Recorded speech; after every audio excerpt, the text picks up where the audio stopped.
श्री नंदकौरबा क्षत्रिय कन्या विद्यालय ધોરણ 12 ભૂગોળ પાઠ 12 આંકડાકીય માહિતીનું આલેખન। નમસ્તે દીકરીઓ, ભૂગોળમાં આપણે આગળ વધીએ છીએ। ભૂગોળમાં આજે આપણે 12મો પાઠ કરવાનો છે। 12મો પાઠ છે એ આંકડાકીય માહિતીનું આલેખન, એ પાઠ આપણે જોઈશું। હવે એક પછી એક એમાં સ્ટેપ સમજતા જઈએ છીએ। સૌથી પહેલા જોઈએ છીએ તો આલેખનું મહત્વ। આલેખ એ શું છે, આલેખનું મહત્વ અહીંયા આપણે જોવાનું છે। હવે સમજો એક વખત, આલેખ એ આંકડાનું દ્રશ્યમાન અને ચિત્રાત્મક સ્વરૂપ છે। એટલે શું તો કે આલેખ દ્વારા જે કઈ સારણીમાં આપેલા આંકડા છે એ વધુ સરળ અને અસરકારક લાગે છે। હવે તમને કોઈ જમવાનું આપે છે તો બધી જ વસ્તુ એક બાઉલમાં આપતા નથી, પણ સુંદર રીતે ગોઠવીને આપે છે। દાળ, ભાત, શાક, રોટલી, બરાબર છે, અથવા તો એ એક સરળ અસરકારકતા છે, પ્રેઝન્ટેશન જેને કહેવામાં આવે છે।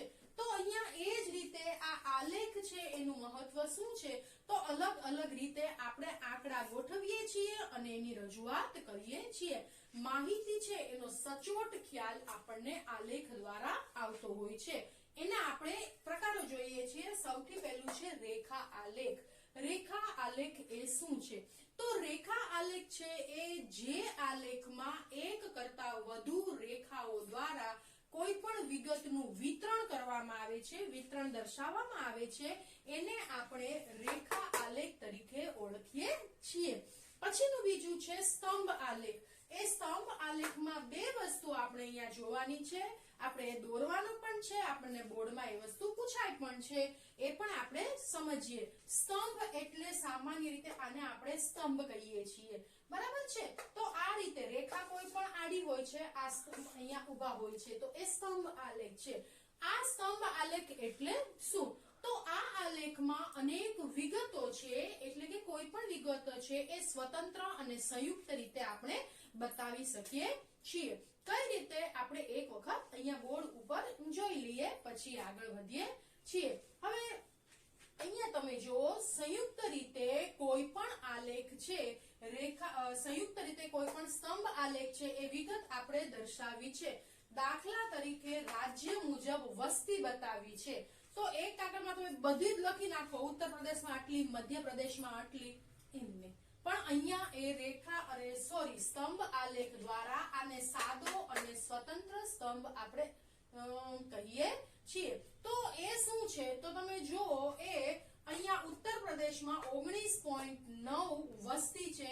અહીંયા આપણે 5, 10, 15, 20 સ્કેલની મદદથી કરીશું। એ રીતે બીજું છે મહારાષ્ટ્રમાં, તો મહારાષ્ટ્રની વસ્તી 11.2 છે। તો આ સાદા સ્તંભ પ્રમાણે આપણે એ વસ્તી દર્શાવી શકીએ છીએ। બીજી વસ્તુ છે એ અહીંયા એ છે કે કોઈ પણ મિશ્ર આલેખ આપણે કરવો છે, તો મિશ્ર આલેખ છે એ આ પ્રકારે છે। મિશ્ર આલેખ છે એ આ પ્રકારે છે। હવે જો અહીંયા આપણે 0 થી 5, 5 થી 10, 15, 20, 25, 30 સુધી આપણે બતાવી દઈએ છીએ। હવે અહીંયા આપણે જોવું છે કે જાપાન અથવા કોઈ પણ રાષ્ટ્ર છે, એ રાષ્ટ્ર છે એને કેટલા ચંદ્રકો જીતેલા છે, તો એ ચંદ્રકો જીતવા માટે થઈ અને દાખલા તરીકે જાપાન છે, તો એને 12 ચંદ્રકો છે, એ 12 ચંદ્રકો સુવર્ણ જીતેલા છે, એને 8 ચંદ્રકો છે તો 8 ચંદ્રક રજત જીતેલા છે, અને 21 ચંદ્રકો છે તો એની આ જ નિશાની અહીંયા છે, કાંસ્ય ચંદ્રકો જીતેલા છે। તો આ રીતે આખું એનું મિશ્ર આલેખ, એક જ આલેખમાં આ ત્રણ બાબતો કે ચાર જે કાંઈ બાબતો હોય આપણે બતાવી શકીએ છીએ। આને આપણે મિશ્ર આલેખ કહીએ છીએ, આને આપણે સાદો આલેખ એટલે કે સાદો સ્તંભ અને મિશ્ર સ્તંભ તરીકે ઓળખીએ છીએ। હવે આપણે જે પોઈન્ટ કરવાનો છે એ છે રેખા અને સ્તંભ આલેખ, બરાબર। એ ત્રીજો પ્રકાર છે રેખા અને સ્તંભ આલેખ। એ શું છે, રેખા અને સ્તંભ આલેખ એ બંને વસ્તુ ભેગી છે। હવે ઘણી વખત તમે જોવો છો તો રેખા એટલે કે કોઈ પણ તાપમાનના છે કે કોઈ પણ આંકડા, આપણે વરસાદ તાપમાનના આંકડા દર્શાવવા હોય છે, હા, તો એ રેખા અને સ્તંભ આલેખ દ્વારા દર્શાવી શકાય છે। એ રેખા અને સ્તંભ એમ બંને ચિહ્નોનો ઉપયોગ કરી અને તાપમાન ને વરસાદના આંકડા આપણે એક જ ફલક પર બતાવી શકાય, એને રેખા અને સ્તંભ આલેખ કહીએ છીએ। સમજી લઈએ છીએ કોને કહીએ છીએ. અહીંયા જુઓ તો અહીંયા આપેલી છે જાન્યુઆરી, ફેબ્રુઆરી, માર્ચ. બરાબર છે. હવે અહીંયા છે એનું તાપમાન બતાવે છે, અહીંયા છે એનો વરસાદ બતાવે છે. તો અહીંયા જાન્યુઆરીમાં આટલો વરસાદ છે, એનું આટલું તાપમાન છે. એવી રીતે ફેબ્રુઆરી માસમાં, એવી રીતે માર્ચ મહિનામાં. તો આવી રીતે રેખા અને સ્તંભ આલેખ છે એ એક જ ફલક પર, એક જ બાબતો, બંને બાબતો એક જ ફલક પર બતાવવા માટે આ રેખા અને સ્તંભ આલેખનો ઉપયોગ કરવામાં આવે છે. હવે ત્રીજી વસ્તુ આપણે જોઈએ છીએ તો એ છે વિભાજિત વર્તુળ પદ્ધતિ. કોને કે છે આપણે સમજીએ. પછી એ કઈ રીતે આપણે એનો દાખલો કરવાનો છે એ પણ સમજીએ આપણે. વિભાજિત વર્તુળ પદ્ધતિ એટલે શું? તો વિવિધ પેટા વિભાગો એટલે કે એના ખંડ પાડવામાં આવે છે. આ એક વર્તુળ છે, એના ખંડ, આને ખંડ કહેશું આપણે. આ એક ખંડ, બે ખંડ, ત્રણ, પાઈ ચાર્ટ જેને કહેવામાં આવે એમ ખંડ પાડવામાં આવે છે. કુલ માહિતીમાં આપેલા આંકડા અહીંયા એક સરખા હોતા નથી. તમે જો અહીંયા બધા આંકડા અલગ અલગ એની ટકાવારી પ્રમાણે દર્શાવાય છે. બીજું, વિભાગો નાના કે મોટા હોઈ શકે. જે પ્રમાણેની વિગતો હોય એ પ્રમાણે વિભાગો મોટા હોય, નાના હોય, નાના હોય, નાના, આ રીતે. બીજી વસ્તુ, ઘડિયાળના કાંટાની દિશામાં જેવી રીતે 12 વાગે એ જ રીતે આપણે આ વર્તુળ દોરવાનું અથવા તેની વિગતો દોરવાની છે. એ જ દિશામાં આવશે, ઊંધું નહીં આવે. બરાબર છે. અહીંયા આ આવી રીતે આમ જ આવશે, આમ ઊંધું આવશે નહીં, તો એ આપણું ખોટું પડે છે. બીજી વસ્તુ, દરેક વિભાગને અલગ અલગ રંગ અથવા તો ભાત હોય છે, એટલે કે અલગ અલગ ડિઝાઇન કરવામાં આવતી હોય છે. પણ અહીંયા આપણે રંગનો ઉપયોગ કરીશું નહીં. બરાબર છે. આ થઈ એની થિયરી. હવે આગળ વધતા પહેલા થોડું સમજી લઈએ. હવે આ થઈ એની થિયરી. અહીંયા હું તમને આ દાખલો સમજાવું છું કે કઈ રીતે વિભાજિત વર્તુળ પદ્ધતિમાં આપણે માહિતીને મૂકવાની છે. વિદ્યાર્થી મિત્રો, આપણે બે વસ્તુ કરવાની છે. સૌથી પહેલા તો જે તે ટકાવારી આપણે શોધવાની છે. કઈ રીતે આપણે આની ટકાવારી શોધીશું? અને બીજું કરવાનું છે આપણે ખૂણાનું માપ, એટલે કે આ માપ શોધવા માટેની આપણે પ્રોસેસ કરીશું. બરાબર છે. આ બે વસ્તુ આપણે કરવાની છે. હવે બરાબર તમે જુઓ, બરાબર ધ્યાન આપો. એક વસ્તુ કે ભૂગોળના આ બધા પાઠ કરતા વખતે તમારે પુસ્તક ખુલ્લી રાખવાની છે અને વારંવાર વિડીયો જોશો મારો એટલે તમને ખ્યાલ આવશે. અત્યારે પણ તમે પુસ્તક સાથે રાખજો તો તમને વધારે ખ્યાલ આવશે. હવે અહીંયા જે આપણો આ દાખલો છે એ તમને સ્વાધ્યાયમાં આપેલો દાખલો છે. કૃષિ પાકનું ઉત્પાદન છે. બરાબર, કૃષિ પાકનું ઉત્પાદન છે. આને આ માહિતીને આપણે વર્તુળ પદ્ધતિમાં મૂકવાની છે. એમાં ઘઉં છે એ 45, કપાસ 30, જુવાર 10, મગફળી 8 અને મગ છે એ 7%. આ રીતે ઉત્પાદન છે. આ રકમને આપણે વર્તુળ પદ્ધતિમાં દોરવાની છે અથવા તો મૂકવાની છે. તો સૌથી પહેલા તમને બે રીતે પૂછાય. તમને એમ પૂછાય કે વિભાજિત વર્તુળ પદ્ધતિ વિશે સમજાવો. તો મેં તમને અત્યાર સુધી સમજાવી. વર્તુળ દોરીને તમારે થિયરી બાજુમાં લખવાની છે. પરંતુ તમને એમ પૂછાય કે ઉપરની માહિતીને વર્તુળ પદ્ધતિમાં દર્શાવો. તો હવે હું તમને કરાવું છું એ તમારે કરવાનું રહેશે. કઈ રીતે? તો સૌથી પહેલા આ આપણી રકમ થઈ. હવે અહીંયા આપણે શું કરીશું? તો સૌથી પહેલા આ બધાની આપણે ટકાવારી કાઢવાની છે. બરાબર છે. અહીંયા 45, 30 આ બધાની આપણે ટકાવારી શોધવાની છે. તો આ બધા જે પાકો છે એ બધાનો આપણે સરવાળો કરીશું એટલે 100 આવશે. બરાબર. હવે આ બધા પાકનો આપણે સરવાળો કરીશું એટલે 100 આવશે. હવે શું કરવાનું છે? તો આ બધા પાકનો સરવાળો કર્યા પછી એનું સૂત્ર છે કે કૃષિ પાક ઘઉંનું ઉત્પાદન. જો ચંદ્રકો હોય તો ચંદ્રકો કે કોઈ પણ માહિતી હોય તો એ રીતે. અહીંયા આપણે ઘઉંનું ઉત્પાદન છે એટલે એ લખ્યું છે. છેદમાં કુલ ઉત્પાદન ગુણ્યા 100. બરાબર છે. આ એનું સૂત્ર છે. અહીંયા આપણે એક મૂક્યો છે, ન મૂકો તો પણ ચાલે. હવે પહેલું આપણે જોઈએ છીએ તો 45 એ આપણે કૃષિ ઘઉંનું ઉત્પાદન છે 45. બરાબર છે. 45 છેદમાં 100. એટલે 100 શું કામ મૂક્યા છે મેં? કારણ કે એ આપણું કુલ ઉત્પાદન છે. બરાબર. એ કુલ ઉત્પાદન, આ બધાનો સરવાળો 100 આવ્યો. જો અહીંયા આ બધાનો સરવાળો તમને 200 આવે અથવા તો 50 આવે તો આપણે એ મૂકીશું. 100 બધામાં નહીં આવે. એનો સરવાળો કેટલો છે આપણે પાકનો? તો કે 100. એટલે 45 છેદમાં 100 ગુણ્યા 100. ગુણ્યા 100 એટલા માટે કે આપણે આ સૂત્ર પ્રમાણે લઈએ છીએ. ટકાવારી કાઢવા માટે આપણે એને 100 એ ગુણવા પડે છે. તો 100 એટલે હવે 45 છેદમાં 100 ગુણ્યા 100 એટલે એનું તમે જ્યારે માપ કાઢશો અથવા તો ટકાવારી કરશો એટલે બરાબર 45 જ આવશે. આ માહિતી 100 છે એટલે 45 આવશે, એટલે 45% નીકળ્યા. આવી રીતે આપણે બધાની ટકાવારી કાઢવાની છે. એ તો બધાની ટકાવારી એટલી જ થાય કારણ કે કુલ આપણો જે સરવાળો છે 100 થશે પાકનું ઉત્પાદન, અને અહીંયા પણ 100 છે. એવી રીતે 45 થાય, પછી કપાસમાં 30% આવે, જુવારમાં 10% આવે, અહીંયા મગફળીમાં 8% આવે, મગમાં 7% આવે. બરાબર છે. તમે કેલ્ક્યુલેટર લઈ અને મારી સાથે આ કરવાનું છે. બીજી વસ્તુ, તમને બોર્ડમાં ભૂગોળના પેપરમાં કેલ્ક્યુલેટર લઈ જવાની પૂરેપૂરી છૂટ હોય છે, એટલે ભૂગોળના પેપરમાં આપણે કેલ્ક્યુલેટર સાથે રાખીશું. એટલે આ થઈ આપણી ટકાવારી. આ એક સ્ટેપ પૂરો. હવે આપણે બીજો સ્ટેપ કરીએ છીએ તો ખૂણાનું માપ શોધીએ છીએ. બરાબર. ખૂણાનું માપ શા માટે શોધવાનું છે? કારણ કે આપણે આ બધી ટકાવારી, આ 45% આવ્યા એને આમાં મૂકવાનું છે. તો સીધે સીધું તમને ખબર નહીં પડે કે કઈ રીતે મૂકવાનું છે.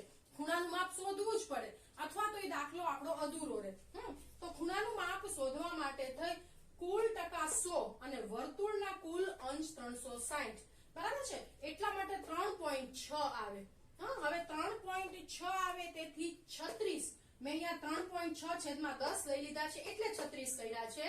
બરાબર છે. સીધા 36 મૂક્યા નથી, એટલે 36 છેદમાં 10 ગુણ્યા 45. 45 કયા? તો કે આપણું પહેલું આપણે માપ લઈએ છીએ એટલે 45 ઘઉંનો પાક જે આવ્યા એ 45 છેદમાં 1. 1 નો મૂકો તો બી ચાલે.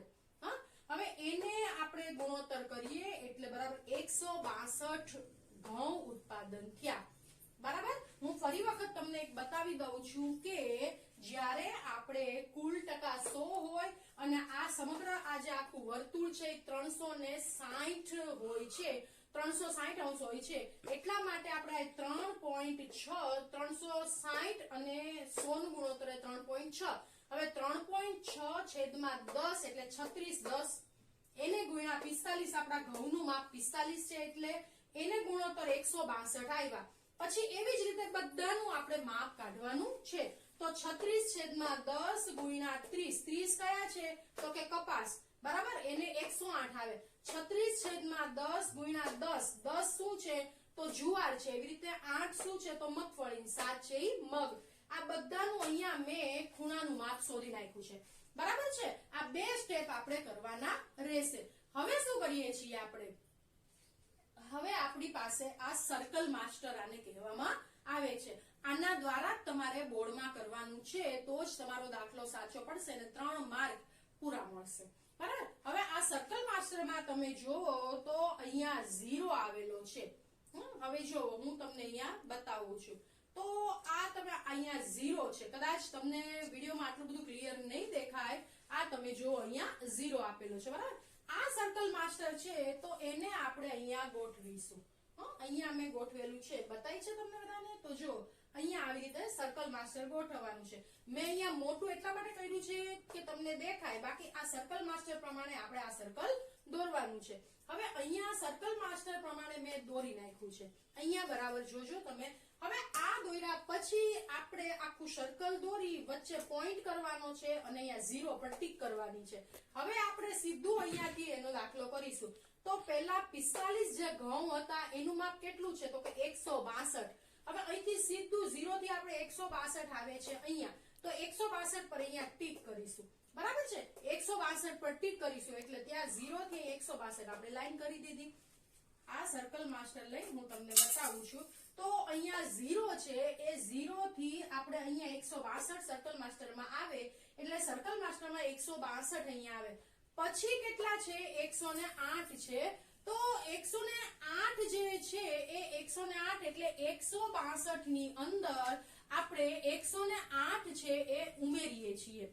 162 ની અંદર 108 આપણે ઉમેરીએ એટલે સીધું અહીંયા તમારે જે થતું હોય, જો આ 162 એની અંદર 108 ઉમેરો એટલે અહીંયા જે માપ આવશે એ આપણે સીધું મૂકી દેશું. પછી 108 વત્તા 36 કરશો એટલે અહીંયા મૂકી દઈશું. એના વત્તા 29 કરશો એટલે અહીંયા મૂકી દઈશું અને એના વત્તા 25 કરશો એટલે પૂરેપૂરું સર્કલ થઈ જશે. આ રીતે સર્કલ માસ્ટરમાં સરવાળો કરતા કરતા આપણે આ આખી વિગત મૂકી દેવાની છે. આ ખૂણા શોધવાનું માપ કહેવાય દીકરીઓ. એટલે આના દ્વારા તમારે અહીંયા બહુ સરળતાથી એક વર્તુળ તૈયાર થશે. હવે તમારું વર્તુળ તૈયાર થયું છે, એમાં સૌથી પહેલા મોટો ખંડ, પછી આવશે નાનો, પછી એનથી ઓછું, ઓછું, ઓછું, એ જ રીતે ઘડિયાળના કાંટાની દિશામાં આવશે.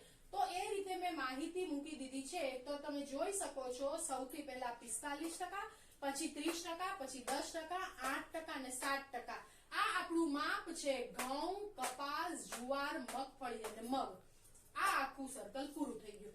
અને આ રીતે તમે સ્ટેપમાં કરશો એટલે તમને પૂરેપૂરા આના વિભાગ ડી ના માર્ક મળી જશે. અને અહીંયા આપણો દાખલો, અહીંયા વર્તુળ પદ્ધતિ પૂર્ણ થાય. બરાબર છે? આ બે વસ્તુ. હવે આગળ આપણે વધીએ છીએ તો એ છે પ્રવાહ આલેખ. પછીનો પોઈન્ટ છે ફ્લો આલેખ, જેને કહેવામાં આવે છે. પ્રવાહ આલેખ એટલે શું? વ્યક્તિ કે વસ્તુની પ્રદેશ કે હેરફેર સૂચવતા આંકડા. અહીંયાથી અહીંયા જાય છે કે અહીંયા જાય છે, અથવા તો ગતિશીલતા જેમાં બતાવે છે, એને આપણે પ્રવાહ આલેખ તરીકે ઓળખીએ છીએ. ફ્લો એટલે શું? દાખલા તરીકે ગુજરાતમાંથી અલગ અલગ જગ્યાએ અથવા તો અમદાવાદથી અલગ અલગ જગ્યાએ જતી દેશી અને આંતરદેશીય, આંતરપ્રદેશીય ફ્લાઇટ જે જાય છે, અમદાવાદથી મુંબઈ, અમદાવાદથી દિલ્હી, તો એ ગતિશીલતા બતાવે છે, એને ફ્લો અથવા તો ગતિમયતાનું જે નિદર્શન કરતી હોય એને ફ્લો આલેખ તરીકે ઓળખવામાં આવે છે. પછીનો પોઈન્ટ છે વિતરણ નકશા એટલે શું? બરાબર? વિતરણ નકશામાં આ ત્રણ પદ્ધતિઓ આપણે સમજવાની છે. વિતરણ નકશા એટલે જે તે પ્રદેશનો નકશો પૃષ્ઠભૂમિ તરીકે રાખી અને જ્યારે તેના પર અંકાત્મક માહિતીનું નિરૂપણ કરવામાં આવે છે. એટલે કે જે તે નકશો છે એ જે તે જગ્યાએ રાખીને એના પર માહિતી બતાવવામાં આવે છે. એનાથી શું થાય કે ભૌગોલિક પ્રદેશનો ચોક્કસપણે આપણને ખ્યાલ આવતો હોય છે. કારણ કે આપણે બધી વસ્તુ જોવા નથી જવાના. અહીંયા બહુ ગીચ વસ્તી છે, અહીંયા બહુ ગીચ જંગલો છે, અહીંયા જે તે પ્રદેશો આવેલા છે, વસ્તી ઓછી છે, વધુ છે, આપણે જોવા જવાના નથી. તો એનો આપણને સચોટ ખ્યાલ નકશા દ્વારા આવે છે. એમ પણ તમે નકશા ભણી ગયા છો. તો એ વિતરણ નકશા કહેવામાં આવે છે. વિવિધ જે કોઈ સ્તર છે, એનું વર્તુળ છે, ચોરસ છે, એમાં વગેરેનો ઉપયોગ કરવામાં આવતો હોય છે. એમાં પહેલી પદ્ધતિ આપણે સમજીએ છીએ ટપકું પદ્ધતિ. ટપકા પદ્ધતિ એ શું છે? હવે ડોટ મેથડ એને કહેવામાં આવે. કોઈ પણ વિગત દર્શાવવા માટે આપણે નાના ટપકા કરીએ છીએ. બરાબર? આ ટપકા હોય સૌથી વધુ વપરાતી પદ્ધતિ છે. વિગતોની ગીચતા કે આવૃત્તિ દર્શાવવા માટે આવા ટપકાનો ઉપયોગ થતો હોય છે. બધા જ ટપકા એક સરખા કદના હોવા જોઈએ. ટપકા દ્વારા અહીંયા તમે છૂટા છૂટા ટપકા કરો તો વસ્તી ઓછી છે, ભેગા ભેગા ટપકા કરો તો વસ્તી વધુ છે, એ રીતે બતાવી શકાય છે. એને ટપકું પદ્ધતિ, ડોટ મેથડ કહેવામાં આવે છે. પછીની પદ્ધતિ છે એ છે રંગ છાયા પદ્ધતિ. બરાબર? લાઇટ એન્ડ શેડો, રંગ છાયા પદ્ધતિ. આંકડાકીય જે કોઈ માહિતી હોય છે એનું કોઈ એક લક્ષણ કે જે તે પ્રદેશની સાક્ષરતા આપણે બતાવવી છે, અથવા તો તીવ્રતાનો આપણને ગીચતા કે એવું કંઈ બતાવવું છે, તો એ આ પદ્ધતિ દ્વારા આપણે બતાવી શકીએ છીએ. હવે એમાં અલગ અલગ રંગોનો ઉપયોગ કરવામાં આવે છે. રંગ દ્વારા ગીચતાનો ખ્યાલ આપણને સરળતાથી આવતો હોય છે. એને રંગ છાયા પદ્ધતિ કહીએ છીએ. એટલે શું? દાખલા તરીકે ઘેરો રંગ તમે કરો તો વધુ ગીચતા છે. દાખલા તરીકે જંગલો બતાવો છો ને એકદમ ડાર્ક રંગ તમે કલરથી બતાવો છો તો બહુ બધા ઘનઘોર જંગલ છે, એમેઝોનના જંગલો તમારે બતાવવા છે તો એ રીતે બતાવી શકાય. સાવ લાઇટ કલર કરો તો ઓછા છે, એ રીતે બતાવી શકાય છે. પછીનું છે સમમૂલ્ય રેખા પદ્ધતિ. એ આપણે છેલ્લો મુદ્દો જોઈ લઈએ. એટલે શું? હવે સમમૂલ્ય રેખા પદ્ધતિ એટલે સમાન રેખાઓ. આ બાબત છે એ પદ્ધતિમાં કોઈ પણ વિતરણથી આંકડાકીય માહિતી છે દર્શાવવા માટેનો ઉપયોગ થતો હોય છે. સમાન મૂલ્ય ધરાવતી રેખાઓનો ઉપયોગ સમમૂલ્ય પદ્ધતિમાં કરવામાં આવતો હોય છે. સમજો કઈ રીતે? તો કે નકશા હોય છે, એ નકશામાં આ રેખાઓ વચ્ચે અંતરમાં વધઘટ હોય. નજીક હોય તો એ પ્રમાણે વિગતો દર્શાવી શકાય, રેખાઓ દૂર હોય છે તો એ પ્રમાણે આછી લાઈનની રેખા હોય તો એ પ્રમાણે, ઘાટી હોય તો એ પ્રમાણે એની વિગતો બતાવવામાં આવતી હોય છે. આ રેખા પદ્ધતિનો ઉપયોગ છે એ સમોચ્ચતા રેખાઓ, સમદાબ રેખાઓ વગેરે દર્શાવવા માટે કરવામાં આવતો હોય છે, બરાબર છે. એને સમમૂલ્ય રેખા પદ્ધતિ તરીકે ઓળખવામાં આવે છે. અહીંયા આપણે ભૂગોળમાં 12મા પાઠમાં આંકડાકીય માહિતીનું આલેખન એટલે કે આલેખ જોયું. એમાં એક વખત હું તમને જરા બતાવી દઉં કે આલેખનું મહત્વ શું, રેખા આલેખ કોને કહેવાય, સ્તંભ આલેખ કોને કહેવાય. અહીંયા આ સાદો સ્તંભ છે, અહીંયા કોઈ પણ વિગત અલગ અલગ રીતે સ્વતંત્ર બતાવી શકીએ છીએ આપણે. આને મિશ્ર સ્તંભ કહીએ છીએ. એક જ વિગત એક જ ફલક પર એક કરતા વધુ વિગત જ્યારે દર્શાવી હોય એને મિશ્ર સ્તંભ આપણે કહીએ છીએ. બીજી વસ્તુ, રેખા અને સ્તંભ આલેખ જ્યારે આવી રીતે તાપમાન, વરસાદના આંકડા મિશ્ર બતાવવા હોય ત્યારે એને એ કહીએ છીએ. મહત્વની વસ્તુ આપણે કરી તો વિભાજિત વર્તુળ પદ્ધતિ, એની થિયરી જોઈ આપણે. અહીંયા એનો દાખલો કર્યો, વર્તુળ દોરવાનું છે, બે વસ્તુ એની ટકાવારી કાઢવાની છે, ખૂણા શોધવાનું માપ કાઢવાનું છે અને પછી વર્તુળ પદ્ધતિમાં એને દર્શાવવાનું રહેશે. એ પછી આપણે ફ્લો આલેખ કોને કહેવાય એ બાબતો જોઈ છે. એ પછી આપણે વિતરણ નકશાનું વિતરણ, એમાં 3 બાબતો જોઈ. એક ટપકું પદ્ધતિ છે, એક રંગ છાયા પદ્ધતિ છે અને છેલ્લું છે સમમૂલ્ય રેખા પદ્ધતિ. અહીંયા આપણે આ 12મો પાઠ પૂરો કરીએ છીએ. હવે તમારે આનું વારંવાર પુનરાવર્તન કરશો, પુસ્તકમાંથી જોશો અને દાખલા કરશો ને વિડીયો જોશો એટલે આવડી જશે, બરાબર છે. ફરી મળીશું આપણે 13મા પાઠમાં આગળ અને ભૂગોળમાં છેલ્લો પાઠ આપણા અભ્યાસક્રમનો અને પુસ્તકનો 13મો પાઠ એ ફરીવાર મળીશું. નમસ્તે.